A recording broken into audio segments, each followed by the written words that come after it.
سلام دوستان، ایام بکام.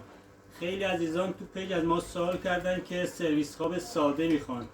عزیزان سرویس خوابای سادهمون آماده شده، چند نمونه بهتون نشون میدم که متوجه بشین این کارا چجوری دوخته میشه، چه رنگایی داره.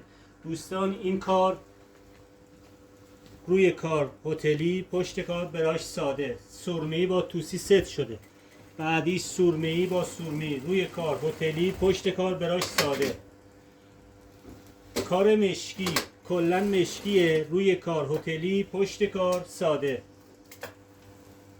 رنگ بنفش روی کار هتلی، پشت کار هتلی. دوستان این عزیز از ما سفارش کلا هتلی خواستن، یعنی لحاف درو هتلی، ملافه کشروز هتلی. بعدیش باز توسی با سرمه‌ای ست شده. عزیزان این توسی تیره تر، یه درجه تیره تر از توسی روشن تره. عزیزان این کار 6 تیکه است،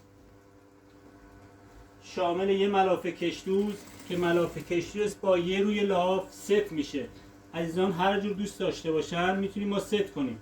این کار این عزیز روی کار ملافه کشروز سرمه‌ای خواستن، بالشتاش در عوض توسی میشه، با روی کار ست میشه که شامل 2 تا بالش و 2 تا کوسن، یه ملافه کشروز، یه لحاف. در عزیزان جهت حمایت از پیجمون ما رو فالو کنن، کامنت بذارن واسمون و اون قلب سفید رو قرمزش کنن. ممنون، خدا نگهدار.